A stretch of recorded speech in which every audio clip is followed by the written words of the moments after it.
संसद का मानसून सत्र 20 जुलाई से शुरू होने वाला है और ये 14 अगस्त तक चलेगा। संसद के मानसून सत्र को लेकर राजनीतिक दलों ने अपनी अपनी रणनीति बनानी शुरू कर दी है। एनडीए काफी उत्साहित दिख रही है क्योंकि तृणमूल कांग्रेस और शिवसेना उद्धव गुट में टूट के बाद उनकी संख्या में बढ़ोतरी हुई है और वो धीरे धीरे लोकसभा में 2/3 बहुमत के करीब पहुंचती नजर आ रही है। यहाँ पर इन दोनों धड़ों के अलावा एक ऐसी पार्टी भी है जिसके बिना एनडीए 2/3 बहुमत तक पहुंच नहीं पाएगी और वो है डीएमके। तमिलनाडु में डीएमके और कांग्रेस का लगातार गठबंधन रहा जो इस विधानसभा चुनाव में भी था, मगर चुनाव के बाद कांग्रेस डीएमके से अलग हो गई और एक्टर विजय की पार्टी टीवीके के साथ हाथ मिलाकर सरकार में शामिल हो गई। ऐसे में कांग्रेस के इस कदम से नाराज डीएमके ने लोकसभा और राज्यसभा में कांग्रेस से अलग बैठने के लिए दोनों सभापतियों को चिट्ठी लिखी। अब आने वाले मानसून सत्र में डीएमके इंडिया गठबंधन के दलों से अलग बैठेगी।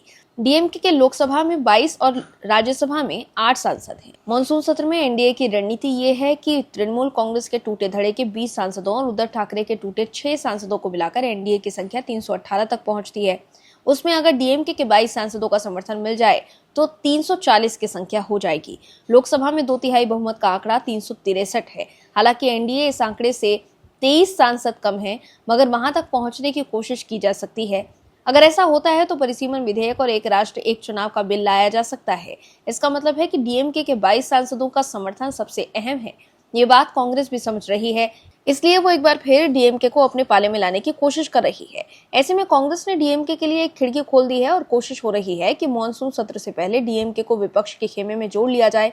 कांग्रेस अध्यक्ष मल्लिकार्जुन खड़गे के करीबी और कर्नाटक से राज्यसभा के सांसद नासिर हुसैन का कहना है कि हम उन सभी राजनीतिक दलों के साथ काम करने के लिए तैयार हैं जो बीजेपी और आरएसएस के खिलाफ हमारी लड़ाई में हमारा साथ देना चाहते हैं।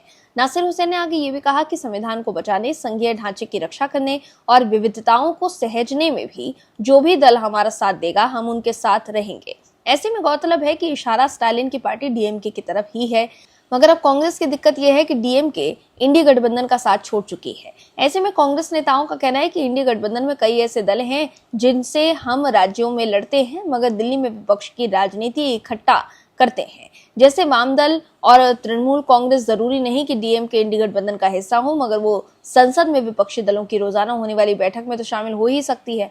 कांग्रेस संसद में डीएमके को अपने पाले में लाने के लिए इसी रणनीति पर काम कर रही है। कांग्रेस को लगता है कि इस तरह वो डीएमके को एनडीए के पाले में जाने से रोक सकती है और सरकार के परिसीमन बिल के लाने के मंसूबों पर पानी फेर सकती है। फैसला अब डीएमके को करना है। इसी बीच कांग्रेस ने 16 जुलाई को आगामी 20 जुलाई से शुरू होने वाले सत्र के लिए कांग्रेस संसदीय रणनीति समूह की एक महत्वपूर्ण बैठक बुलाई है। आपको बता दें कि ये बैठक कांग्रेस संसदीय दल की अध्यक्ष सोनिया गांधी के आवास पर सुबह 11 बजे होगी, जिसमें सत्र के दौरान जनहित और राजनीतिक मुद्दों को उठाना तथा पार्टी की व्यापक संसदीय रणनीति को अंतिम रूप देने पर गहन चर्चा की जाएगी। लेकिन डीएमके ने कांग्रेस की चिंता बढ़ा दी है। तमिलनाडु में इंडी गठबंधन के भीतर मतभेद अब खुलकर सामने आने लगा है। डीएमके ने अपने पुराने सहयोगी वितुथलाई चिरथैगल काची की उस मांग को साफ तौर पर खारिज कर दिया जिसमें डीएमके और मुख्यमंत्री विजय की पार्टी टीवीके को बीजेपी के खिलाफ राष्ट्रीय स्तर पर एक साथ लाने की बात कही गई थी। ये विवाद तब शुरू हुआ जब वीसी के प्रमुख थोल तिरुमावलन ने सुझाव दिया कि तमिलनाडु में भी केरल और पश्चिम बंगाल जैसा मॉडल अपनाया जा सकता है। उनका कहना था राज्य स्तर पर राजनीतिक प्रतिद्वंदी होने के बावजूद पार्टियां राष्ट्रीय स्तर पर इंडिया गठबंधन का हिस्सा बनकर बीजेपी के खिलाफ एकजुट रह सकती हैं। यही तिरुमावलन के इस सुझाव को कांग्रेस ने भी समर्थन दिया था। कांग्रेस का कहना था कि बीजेपी के खिलाफ विपक्षी एकता राज्य स्तर के राजनीतिक मतभेदों से ज्यादा महत्वपूर्ण है और सभी विपक्षी दलों को राष्ट्रीय हित में साथ आना चाहिए। हालांकि डीएमके ने इस प्रस्ताव को पूरी तरह खारिज कर दिया। डीएमके ने कांग्रेस पर गंभीर आरोप लगाते हुए कहा कि विधानसभा चुनाव के बाद कांग्रेस ने गठबंधन धर्म का पालन नहीं किया है और डीएमके के साथ विश्वासघात किया है। एक निजी टीवी चैनल से बातचीत में डीएमके सांसद गणपति पी राजकुमार ने कहा कि चुनाव के बाद कांग्रेस ने सिर्फ सत्ता और मंत्री पदों के लिए टीवीके का समर्थन किया।